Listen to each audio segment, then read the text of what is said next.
Hello guys, welcome to another edition of Ray Sports News and Debates. Okay, in today's video, guys, we're going to be going over one of my fantasy football drafts. Couple of my buddies, Scott and Kyle, shout out to you guys, asked me to be a part of their fantasy football league, and we're going to go over the picks that I selected and why I selected them. Okay, starting number one, okay, I had the fourth overall pick, kind of lucked in there getting the fourth overall pick, but we'll take it, So, disclaimer, I wanted to get Derrick Henry. He's been my favorite back in the league for like the last 4 seasons. He's King Henry for a reason. That boy he's quick, he's built, he can truck you, do everything, and that's who I really wanted to pick. But he got picked second overall. But we're not going to talk about it. But with my first running back selection, I chose Austin Ekeler, running back from the Chargers. Ekeler had 20 touchdowns last season, 12 rushing, 8 receiving. Over 200 touches last year. He had 69 catches last year. Was top 5 in fantasy points. I believe he finished second behind Jonathan Taylor, who had him by about 1,000 yards in terms of rushing yards. But like I said, 70 catches last year, 900 rushing yards. I think this is going to be his first season over 1,000 yards. I definitely think Herbert's going to try and get the run game involved a little bit more this year. But that was the first running back. Okay. Second running back, I chose Leonard Fournette from the Tampa Bay Buccaneers. Last year, 10 total touchdowns, 8 rushing, 2 receiving, 69 catches. So 1 catch literally behind Austin Ekeler, who has averaged over 50 catches over the last 3 seasons as a running back.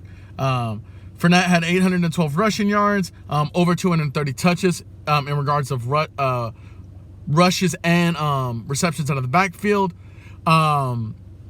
Definitely think Fournette's going to get even more touches this year. They were going like 75-25 last year, and I think this year it's going to be 85-15. But Fournette is, Brady has made it a career out of throwing to his running backs with James White, with Verney from the, Patriots. But, Fournette's a solid fantasy relevant guy. Like I said, he's going to be getting a majority of the shares this year. But that's it. Next running back, a little bit of a gamble in terms of, I don't know if he's going to stay healthy this year, but I chose Saquon Barkley. Really the only guy on the Giants team that's going to get you fantasy points this year. So, if you drafted the Giants wide receiver tight end, I'm sorry, that's where you messed up. But chose Saquon because I still think he's one of the best running backs in the league in terms of speed and cutting ability. It's just going to be a matter if he stays healthy. I think if him and Christian McCaffrey stay healthy for a whole year, they're going to be the top 2 in terms of fantasy points this year. Taylor's going to have a lot of rushing yards, but he's not nearly going to have the receptions that Austin Ekeler and Leonard Fournette are going to have.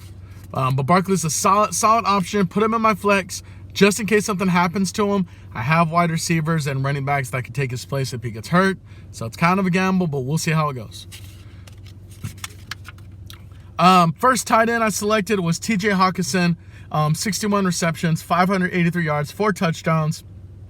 Solid security blanket for Jared Goff. I think his numbers are going to go up this year.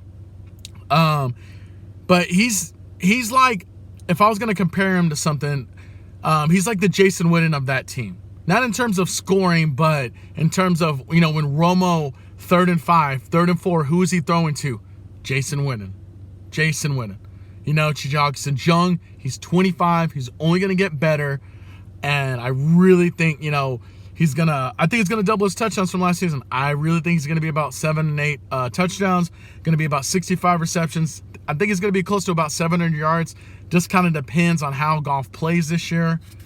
Other tight end, I chose Dallas Knox from the Buffalo Bills. 10 touchdowns last year. Enough said. 10 touchdowns as a tight end. Only had 49 receptions. But, when 20% of your catches are touchdowns, that's pretty good. And you almost have 50 catches. So I definitely think Josh Allen's going to be looking for him towards the end zone. Him in terms of like, like those like little like trick, reverse plays or whatever, they're going to be looking at Dawson Knox. First quarterback we selected, and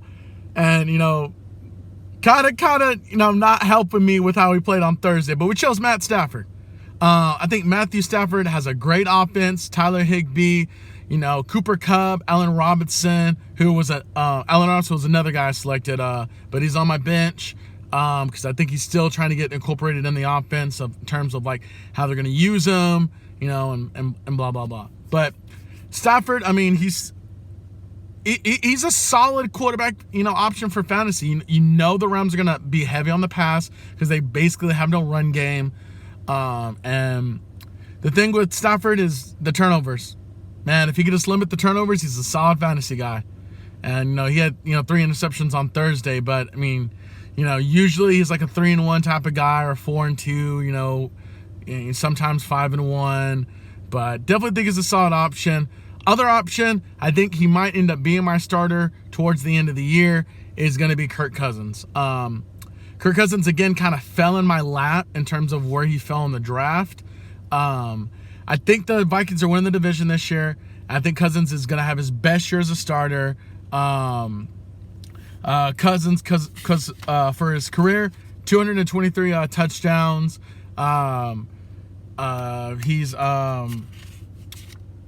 a solid quarterback. I mean, Justin Jefferson, Adam Thielen, Dalvin Cook in the backfield. I definitely think, them getting an offensive-oriented head coach is definitely going to help him put him in the right direction. But yeah, Kirk Cousins was the other quarterback.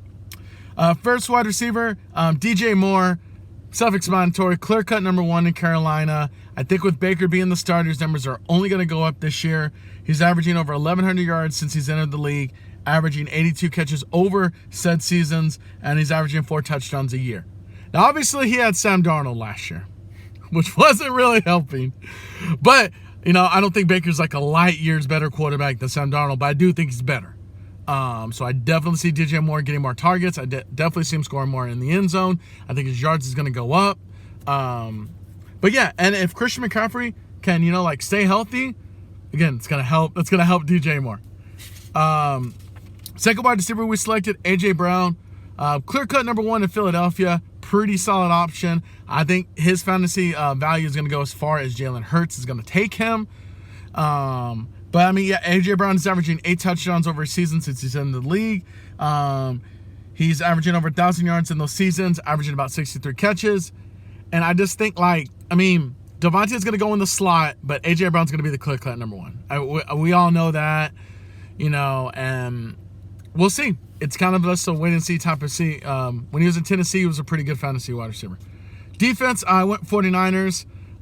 Pretty safe pick defensively. Wish I would have got the Bills since they have the number 1 defense. But, hey, if you're going to get, the number 2 defense, it ain't too shabby either.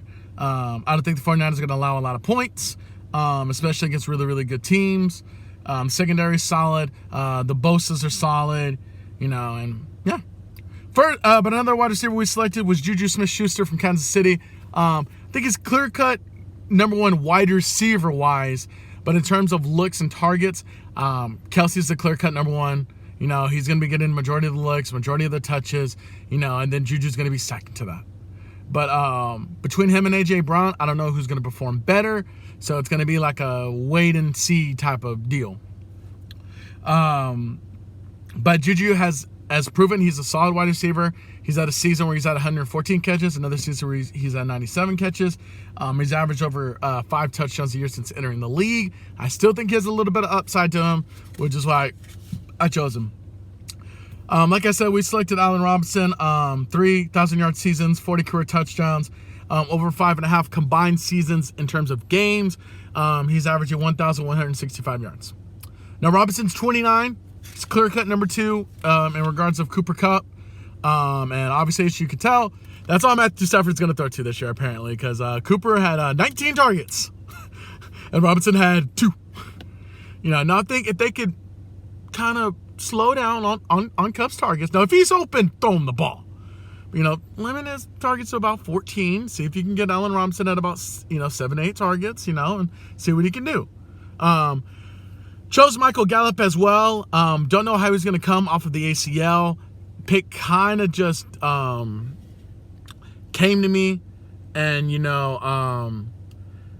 yeah, it's too soon to tell with Michael Gallup.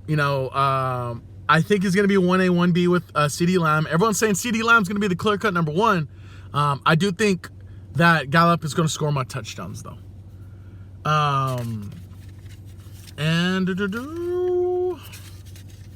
And that is it, guys, in terms of my fantasy picks. So let me know what you guys think. Drop a like on this video. Comment who you think my starters should be, running back wise, tight end wise, flex wise, running back wise, quarterback wise, everybody. Hit that subscribe button, guys. We're super close to getting to 100 subscribers on the channel, guys. And until next time, guys, you guys have a good one.